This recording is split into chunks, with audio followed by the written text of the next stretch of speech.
With just about a month to go, budget preparation has begun at the Finance Ministry. An industry body, CII, is ready with its wish list. The key ask for the government is to hike its capital expenditure by 25%.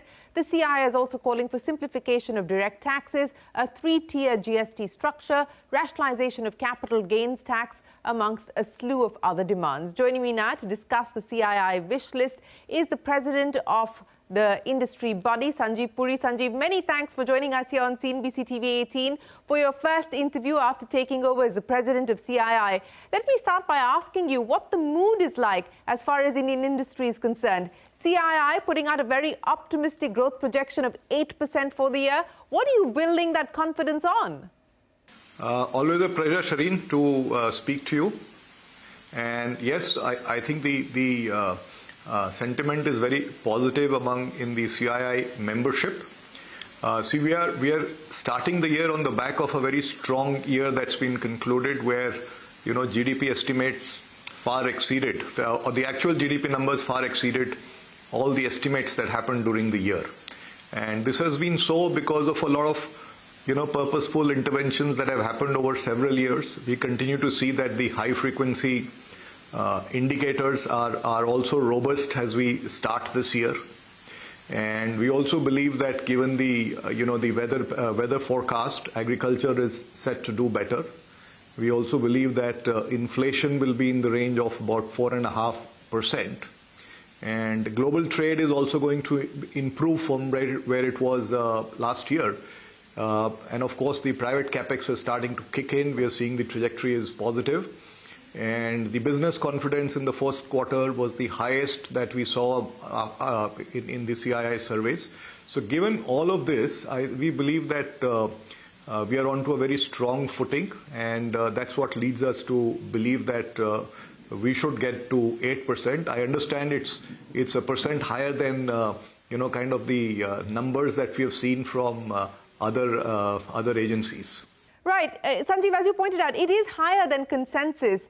But, you're talking about confidence and you're talking about strong growth. I know that not just as your CII hat, but as the chief of ITC, you get a pulse check on what's happening as far as the rural economy is concerned. When we last spoke, you did speak of emerging green shoots. Has momentum picked up for the rural economy? And is it a secular uptrend across the country?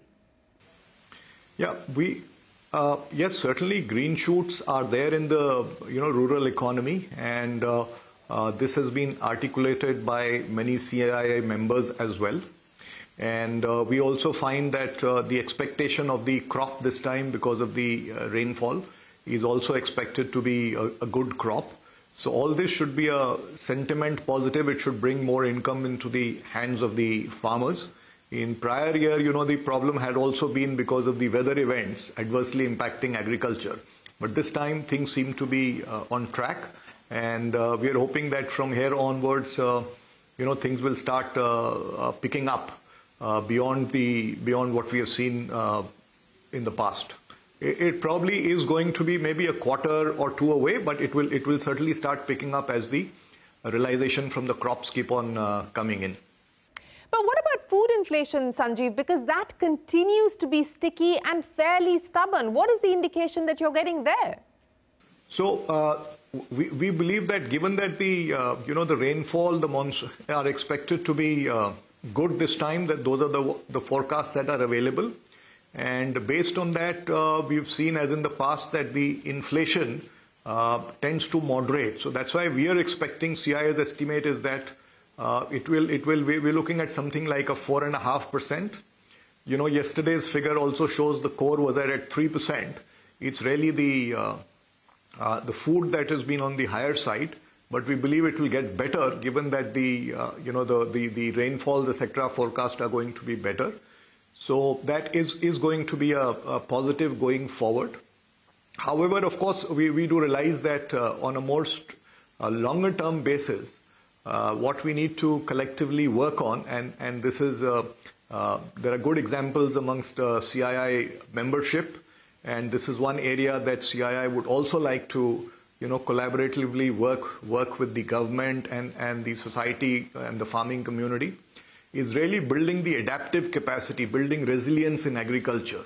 And there are successful case studies. So how can we kind of multiply this and impact a larger section of farmers? So this is going to be a very important initiative, given that extreme weather events are not going to reduce anytime soon.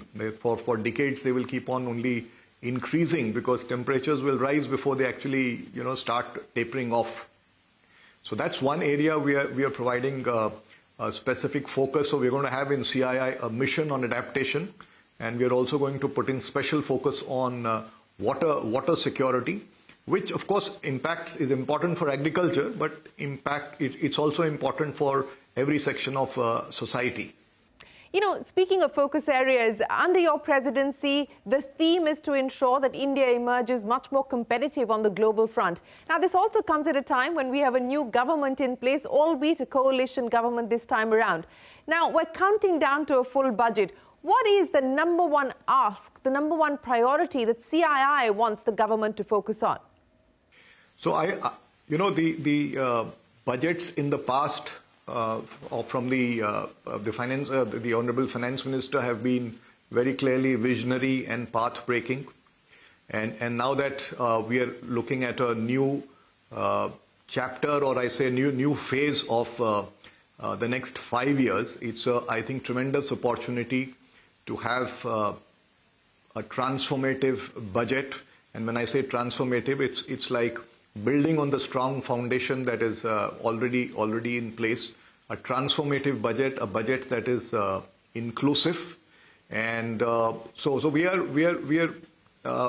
really saying that continued investment for inclusive growth, a lot of investment for fighting the climate emergency, and adhering to the fiscal consolidation glide path.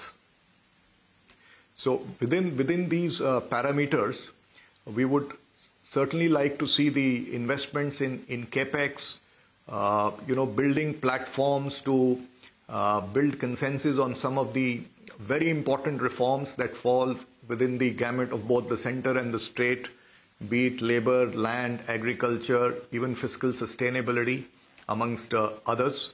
We're looking at a lot more investment. Of course, within the capex that is going to come in, public capex, also looking at greater investment in rural areas, so a lot more jobs can be created in the rural area. In addition to that, a lot more investment in human capital development, on education, on healthcare, on skilling. And with specific focus on rural would be one area that would be very, very impactful. And there could be an opportunity to create integrated hubs around village clusters to provide some of these services. So these would be some of the top areas that we are looking at. But specifically for the rural economy, Sanjiv, what is it that you would like the government to facilitate? Where do you believe the government needs to spend when it comes to rural transformation that you speak of?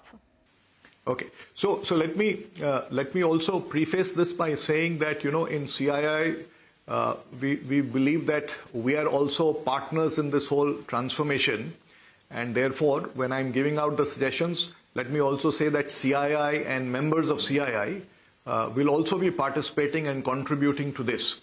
So what we are really saying is that, if you look at the rural economy, and I divide it into two horizons. Horizon one would be about looking at how can I strengthen and also secure today's dominant source of income, which is agriculture. So this is about agriculture productivity and about also building resilience. So that's horizon one. And the second piece would be about how does one invest to prepare the youth there to partake in other opportunities in the economy. So that's where the human capital development aspects come in. And in that respect, one of the suggestions we have is to create integrated rural development hubs. So that can be around cluster of villages.